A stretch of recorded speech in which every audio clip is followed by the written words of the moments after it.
Good afternoon, everyone, and welcome to the Lunch and Learn. Lunch if you're in person, exclusively learning if you are virtual. About the Fairbanks Center for Medical Ethics Clinical Ethics Fellowship. My name is Brian Leland, and I am the Fellowship Director here at FCME of our Clinical Ethics Fellowship Program.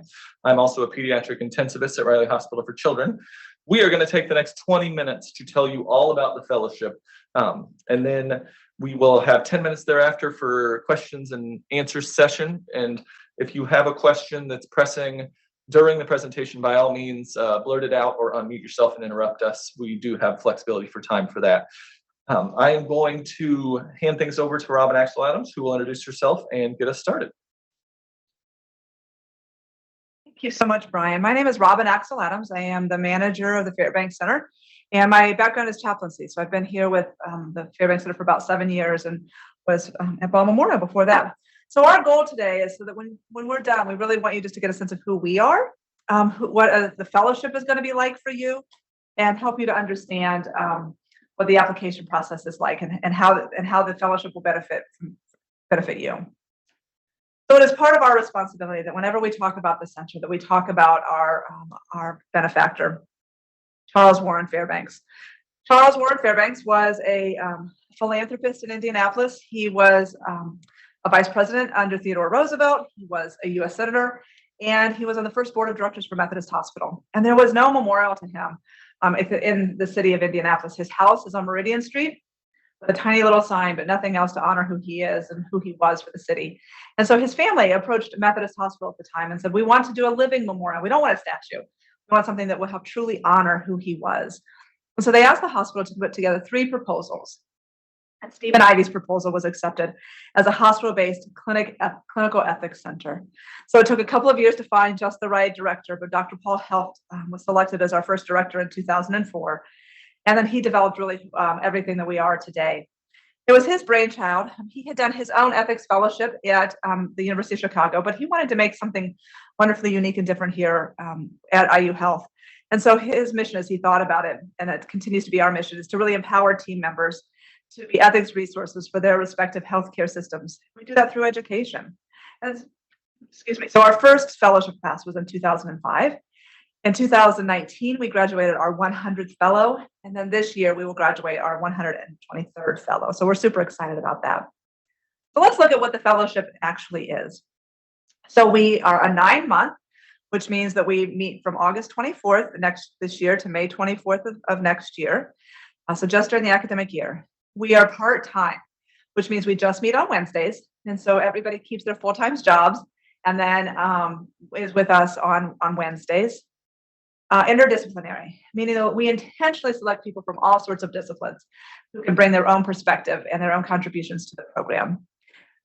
And so, again, these are when we meet. Our class size is always kept small, between 6 and 9. And we do that intentionally so that we can have really good, fruitful discussions and then also be able to, as faculty, to be able to give you the attention that you need.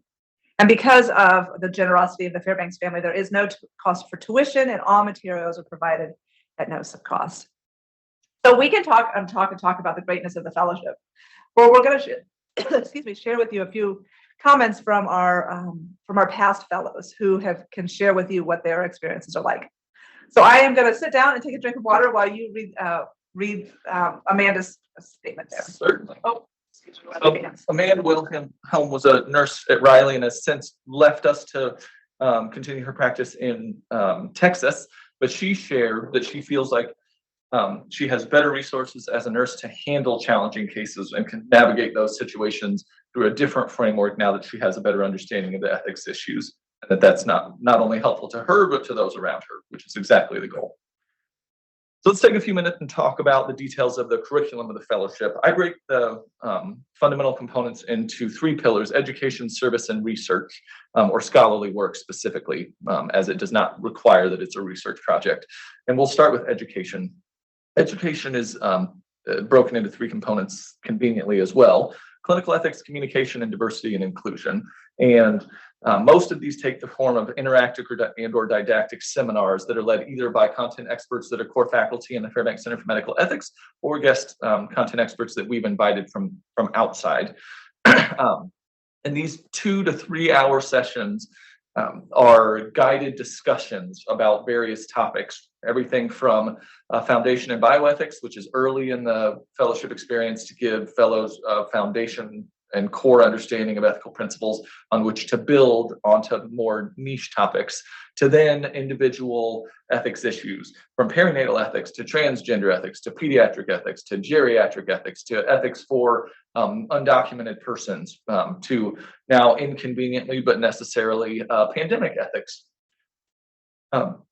These sessions, we have an expectation that our fellows do some preparation for, so expect to spend anywhere between 1 and 3 hours, occasionally a little bit more than that, reading scholarly articles, book chapters, looking at listening to podcasts that will empower fellows to then meaningfully participate in these conversations during the seminar. We say that the seminars are only as good as the fellows make them, which means that if fellows haven't done the prep work and aren't able to participate meaningfully, that everyone suffers as a result. So preparation time is really important. We have a dedicated commitment to improving the communication skills for our fellows, and that's because we recognize that many of the ethics consultation requests that we receive are secondary to breakdowns in communication. And so one of the most important things that an ethics consultant can do is have really high-level communication skills. So we expose our fellows to a program called Vital Talk that both empowers them with skills and then gives them opportunity in a safe place to be practicing them as well. We also have a dedicated diversity and inclusion curriculum where we talk about things like cultural dynamics, pathways for immigration, implicit and explicit bias. And then we also have various faith representatives from various faith groups come and talk about what it means to actively be practicing that faith and the interaction in healthcare today. All right, jumping to service. The service component of the fellowship is primarily related to the ethics consultation service experience that they will get. And every fellow during the course of the 9-month fellowship will have a 4 or 5 week block where they're the primary consultant for the ethics consultation service for the Academic Health Center here at IU Health. And worry not, do not panic. Every one of these consults is supervised by one of the core faculty consultants. But what that means is you will be the one to carry the, used to be a pager, now an iPhone, and do consult request intakes, and then participate in navigating the consult, whether that's mediating conflict in a medical team meeting or sharing at a family care conference, and then ultimately documenting in the medical record a set of recommendations from our ethics team. We also, on the second and fourth Wednesday of every single month, have, or host, I should say, our ethics consultation subcommittee meetings. And these are opportunities for the fellow who is on call at the time to present 2 ethics cases, and either, if it's a concluded ethics case, allow it to be an educational opportunity for the other subcommittee members, or if it's an open case that's been really challenging, to invite this multidisciplinary group to share their perspectives and offer feedback about a best approach to navigating the consult. We also have a dedicated ethics note writing curriculum, and that's because we recognize that an ethics note is unique in the medical record in the way that it's structured, and we want our fellows to be competent in ethics note writing by the time that their fellowship experience is over. Lastly is the scholarly project, and I want to explicitly say again, the scholarly project does not mean you have to do research, and the good news is that we are intentionally flexible in how scholarly work is defined for our fellows during the fellowship experience, because we want the fellow to come with an interest that they have and help mold that interest into a question that can become a project. And then we walk you every step of the way through the project to help you be successful. We assign a dedicated core FCME faculty as a mentor to each of our fellows based on their areas of expertise that would be best suited for each respective fellow. Needless to say, this does take time, and so being prepared to commit outside time from the Wednesdays on the fellowship to work on scholarly activity is really important. Here are some of the project milestones that we have established to help move our fellows through seamlessly, and that includes everything from sitting in a group brainstorming what their interest is and how that can become a project, to then going to the library and learning how to pull from all of the archives and online databases the pertinent literature that's available about that respective topic, to completing an annotated bibliography, to ultimately doing a literature review. And then at the end of the fellowship, each fellow comes to the group and presents a final presentation based on the information that they have been spending time investigating over the past 9 months. We have, throughout the course of this process, 2 what we affectionately call WIPs, or work in progress sessions, where fellows come to the group in an informal setting and say, here's where I am with my project. These are the barriers that I'm experiencing. This is the feedback that I need. And depending on the nature of the project, the WIP morphs. So someone may say, my project is a survey study. Here in my first WIP, I want everyone to read the survey that I plan to use to garner people's impressions. I want to make sure that it reads the way I intended for it to. Or another may say, I'm really struggling to find a resource to help clarify this point X, Y, or Z that's really important to my project.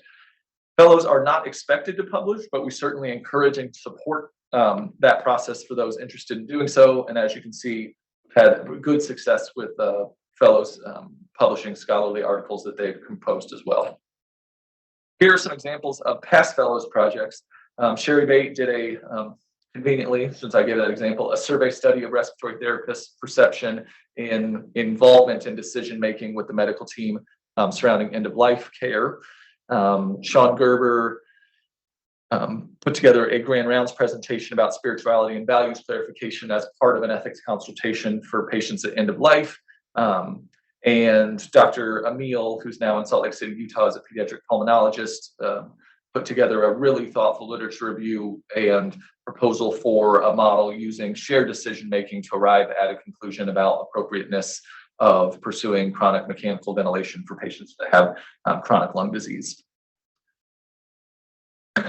We value and honor the importance of not just completing the work that helping our fellows complete the work that they do, but also disseminating that information to the greater ethics community. And as such, we have established a scholarship so that fellows who are so inclined to go to a regional or national conference and present their findings can do so with our financial support. I do always have to say that we limit this to the continental United States. You may not go to Maui on our dime and sit Mai Tais. I think it's important we acknowledge the pandemic and the uncertainty that it brings. And while the fellowship, if things are operating at baseline, is an in-person experience, if the COVID pandemic evolves in a way that requires, we are now 3 years in and well equipped to instantaneously pivot to an all virtual platform for education seamlessly. But the fellowship is not hybrid. It will be in person unless we have to go to all virtual. And each of the past 3 fellowship classes, we have had periods that were in person and periods that had to be exclusively virtual. But the fellows for sure will agree that in person is overwhelmingly preferred by them as well. I will let Robin read this impact statement since I stole her last one, and then she's going to tell you all about how you can apply to the fellowship now that undoubtedly you want to. I appreciate that, Brian. No, I could not have choked out that last one. So Sarah Lieber-Hale is currently a social worker up at University Hospital, and she just talks about how that her department has really used her as a resource, especially in figuring out if it's an ethics situation or they can work with it and navigate it there on the unit. And she's been able to successfully navigate those consults during the last couple of months. So I know you are excited, but before I forget, Annie handed me a note and just wanted me to ask those of you who are joining virtually. If you have not done so yet, could you please put in the chat your job title and department or department and location that you're at right now. So that just helps us kind of track you as we see how many great people. We are so excited to have so many people joining us virtually. And joining us, we can see your faces too. That's so fun. So thank you. So now what we're going to do is we're going to transition into applying, because I know you're super excited about applying. So people always say to us, tell me if I can apply or not. So we do have a few requirements, not very many, but a few. So first of all, we do require that a bachelor's degree has been obtained. We have many students who are in a master's level program or people who are in their PhD program. So students are not prohibited. But the level of education really does need to be past the bachelor's level. We do give priority to our IU Health team members, and yet we always have at least 1 or 2 people from the outside of IU Health that have applied or that are accepted and are part. So please, if you're not outside of IU Health, do consider still applying. There is no formal education that we do require. We don't expect you to come knowing a lot of ethics. That's why you come to us, is to learn ethics. But it is helpful to have some background in the medical community. As I shared with you, my background is chaplaincy, so I do not have a medical degree, but I have enough experience in the hospital setting that I know what certain words are. I understand and I can picture when things are happening when they talk about certain situations. And so there were times that I had to be like, hey guys, I don't know what this is. And I still do that. And I don't know what a certain disease is. And so then we all pause and we explain it to each other. So you don't have to know everything medical, but you do have to have some background and some medical knowledge. And then really just be able to get excited about ethics and then be able to talk about it and think about how it'll benefit you. And be able to talk about it in a way that is respectful to others. So what kind of person are we looking for when we pick our ethics fellows? So we share that our ethics fellowship group is small, and we keep it small intentionally because we have really powerful and intimate conversations around these hard topics. And so we want someone who can communicate in a professional manner, who's going to be able to share what their opinion is, because we want to know your opinion. So we don't want to fly on the wall. We want to know what your thoughts are and what experiences you bring and what perspectives that you have. We want someone who's going to be willing to step out a little bit and be willing to be a little vulnerable. But then those who can listen to those that have another opinion and be able to dialogue with each other. We work super hard to create a safe space for our fellows. And so we want to make sure that people can honor and appreciate that safe space and can work within that space. We have had so many disciplines that have been a part of this fellowship, which is so exciting for us. So many more than even what we have up there. So if you don't see your discipline up there, you're like, oh, I don't think that my discipline will work within a clinical ethics setting. Email Brian and I, because we can. I'm pretty sure we can find a way. And if not, then we'll let you know that maybe this isn't the right education for you. But do know that we have had so many different people. And when we have a new discipline, we celebrate. Last year, our medical interpreter for the first time. And so we celebrated that Raphael was with us last year. So let's now get down to the nitties and the gritties of your application. So first of all, I want to say that if you start the application, you can save it and then come back to it. But please let me tell you that when you save it, a red cap number or code is going to come up. You need to either write that down or take a screenshot of it, because that code is not emailed to you, and we do not have access to that. So when you go back and if you want to restart your application, if you don't have that code, then you are fortunate enough that you get to start all over again. So if you want to just stop where you left off, we will invite you to make sure you write that code down. So one of the things you're going to want to have is your CV or your resume. Doesn't matter which one. Just please have one of them. You're going to write 4 essays. They're not long. Please look at what the writing requirements are online. We have it there.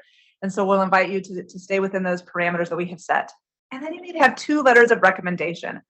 One letter, which is, it just talks about you as a person and your ability to contribute and who you are in the midst of applying for this fellowship. And then the second is a letter of support from your employer. We want to make sure that you are protected and that we are protected so that you to have the Wednesdays off. And so in this letter, it would just need to state that, and we have the parameters of what needs to be in the letter. But that way, if you have a manager that comes to you and 4 months after the fellowship is going and say, hey, I need you to work this Wednesday, just politely remind them that we have blocked off this time, and I need to have that time protected. These 2 letters can be submitted separately. Those directions are on the application, and then when your application is complete, we do email you and let you know that your application is complete. So you can complete that application online. We review the applications and decide who we would like to invite for an interview, and then you go through the interview process. The application is competitive. We have never had a fellowship group that has not had everyone who has applied has been accepted. So how competitive it is depends upon how many people apply, but we are only able to accept that smaller number. Let's look at the dates then. So our applications are open now. So we go ahead and at any time, and we're going to show you in a second about how to access those applications. Applications are due by March 25th. By 5 p.m. And our applications do close at 5 o'clock. So if you're trying to slip in that application at 5:02, you won't have access to it. So please get those in by 5 o'clock. By April 8th, you will be notified if you are accepted for an interview or not. Those interviews, our hope is to have them on May 9th. And the reason we have this little asterisk by the in-person is that that's our plan, but COVID could present us with another gift and an opportunity to do things virtually. But as of now, we're planning on doing it in person. And the way we do that is we bring in a small group of people to come together to be able to listen to the information at once. And then we talk about an ethics case. It's just to see how people interact as a group, not to test your ethics knowledge, but to see how you interact as a group and how you interact with the case. And then you'll know by the May 27th whether you are accepted as a part of our next fellowship class. There's two ways that you can get to the application. And I'm going to run through this and then we'll pull the slide back up in case you love QR codes. So you can always go to our website, which is fairbankscenter.org, or you can scan that QR code. If you choose to go to our website, if there's the button down there that's about our fellowship, and then you can just follow those directions from there to see what other buttons you need to push in order to get to the application. The other thing that we have online that we've provided for you is a manager, a sheet to be able to give to your manager. And so we know that it is a little intimidating to go up and say to your manager, hey, I'd like to be gone every Wednesday for 9 months. I need you to help me out here and give me the time and maybe even help people to cover me a little bit. So when you go there, if you would like to take this sheet with you so that you can talk to them about the benefits and talk to them about the time commitment. And if you want, you can even have them watch this video that we'll have up so that they can understand a little bit more about it. But please feel free to print that off and give that to your manager. If your manager still has questions, Brian is always willing to talk to a manager. If your manager has questions even about, hey, we have something that's required every Wednesday, can they miss it or not? And, Brian is really able to help them navigate how we can work on it and how we can help the fellow be part of the time that they need to be with us. So just know that you are not just going to benefit for yourself. And this is the other thing to tell your manager, that you really are going to benefit your team. You're going to be this great ethics resource when you go back to them. You're going to be able to provide some frameworks for making ethical decisions.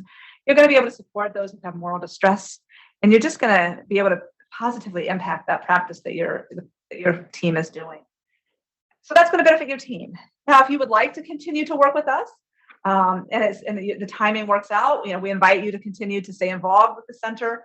Many of our ethics fellows who are not located downtown have become actively involved with ethics within their own community. So the very last quote that we have is just Michelle Henderson, who is a part of our general counsel here at IU Health, just talks about how she became a better communicator. So Brian talked about one of our things that we do is around communication. And she said she just learned to ask better questions. And that way she was able to give some better answers instead of just relying upon those black and white legal answers, that she was able to ask better questions and provide better answers through her time as an ethics fellow. So Brian's going to come back up. We're going to answer any questions you have. Annie's going to put in the chat our email addresses. So because I am going to go back and let you scan the QR code if you would like to scan that. So Annie, you can also either unmute yourself and ask the questions out loud because we are able to hear you, or in the chat.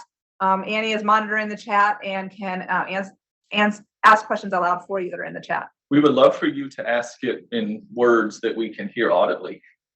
That's our preference. Thank you. Can you hear me? Oh, there we hear you. Great. Yes, perfect. I wondered, I'm not in the Indianapolis area. I am in IU Health, but I wondered if you could talk a little bit more about what, if any, structure exists sort of longitudinally beyond the program for people that take these learnings back to their institutions. How do we stay, is there a mechanism by which we can stay kind of engaged with people in the ethics community when we're not in Indianapolis? Are there ways that people have done that? And I also wondered if you could comment a little bit more on some of the different ways that people have taken this back to their, I know you spoke about sort of informal, I guess, consultant roles, if for want of a better term, within their groups, but do people have a track record of either establishing or joining existing ethics processes in their institutions? And what do people do after the 9 months, I guess, is kind of what I'm getting to. Yeah. She's at Bloomington. So you're at Bloomington, I hear. That's correct. So you should talk to Sean Gerber, former ethics fellow. Or AJ. Yeah, that's true. AJ would be so mad at me right now. AJ Radford is also a past ethics fellow. She would be mad at me right now. Don't tell her. Please don't tell her. I don't want to deal with AJ's wrath.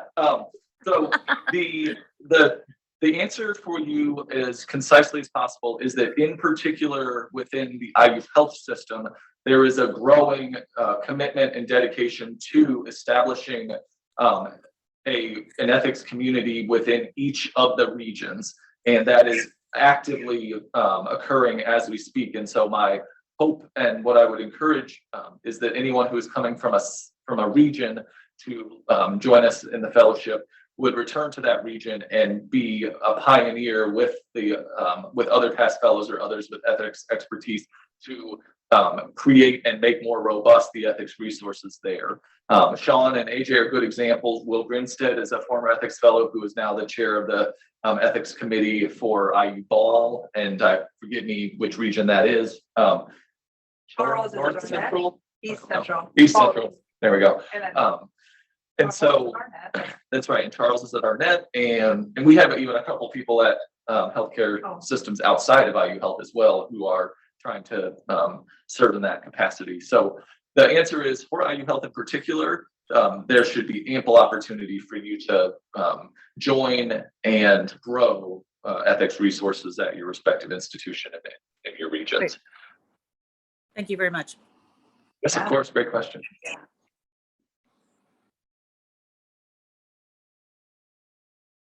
Other questions that we can answer? Hi, it's Brent Wright. I'm considering from outside the IU Health system and would love to hear a little bit more about the practicalities of taking call and how that ends up looking during fellow's turn with the pager. Yeah, so the short answer is it looks very similar to many of the fellows in the program in any given year, which acknowledges that the vast majority of our fellows are either doing the ethics fellowship concurrent with another training program or are full-time employed and either are having some dedicated time protection for the fellowship or it is being considered part of their FTE by their manager. And we acknowledge that that means that during the consult month that your availability is going to be inconsistent. Robin is really good about sending out an email early in the fellowship saying, here are the blocks of time, give me your top two. And we hope and encourage fellows to try to identify a block where they think that their competing interests will be as limited as possible such that they can participate in as many fellowship activity, or pardon me, consult experience activities as possible. But the reason, but we have obviously a supervising consultant that is going to move forward in a way that is efficient and consistent with the needs of the team if the fellow is not able to actively participate in a given session or aspect of a consult. We have navigated it and we continue. I mean, I feel like we're pretty good at it.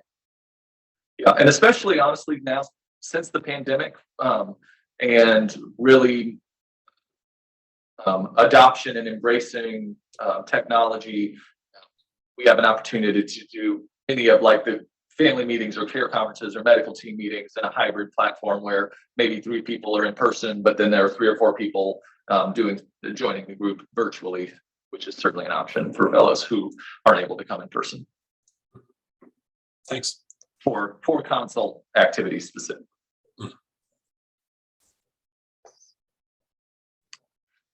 I feel like I've not answered the question to meet the need that you had or the question. Is there more information I can try to provide you? No, that's very helpful actually. Okay. Yeah, that makes a lot of sense. I can understand that's a bit of a juggling act for those who aren't working at the AHC. But yeah, it makes good sense that we use all the tools we have to be as involved as possible, recognizing it may not be 100%. And I mean, I want to. So I mean, I see that you're a Community East. I mean, right now we have someone that is at Community who is not with Community North. So she's not had her on-call time yet, but we're going to get there. So a great example is last year we had a chaplain who is from Norton in Louisville, Kentucky, and was able to he couldn't attend physically as many family meetings, but again, he did them virtually. And so he just, we're able to give everyone remote access to IU Health, electronic medical records, and being able to get remote access to family meetings and things like that. So it is possible. Don't give up just because you're on the east side of Indianapolis. Yeah, appreciate that. Thanks. Not just possible, but past precedent for having accomplished it multiple times. I think, Angela, did you have, I saw that you came off, did you have a question? Yes, I do. Can you talk more about what the Wednesdays look like in terms of arrival time and how long we're there, and sort of like the rhythm of the days? Sure. So I would say plan to be there as early as 7:30 every other week. We try not to start before 8 or 8:30 on the alternating weeks, but the 7:30 starts are for our consultation subcommittee meetings, which fellows are expected to attend. And then usually in the morning, there is a seminar that lasts between 2 and 3 hours, then a 30-minute break or so. I would say it is 50-50, maybe 60-40 if we have a discussion or a session over the lunch hour. And then the afternoons, we try to prioritize focus on scholarly project facilitation and goal-oriented teaching during the afternoon session, wrapping up usually 3:30. I think we've never ended later than 4. So it's a busy day, but 7:30 to 4 is what I work really, really hard time frame to be in. Okay, thank you. Yeah, great question.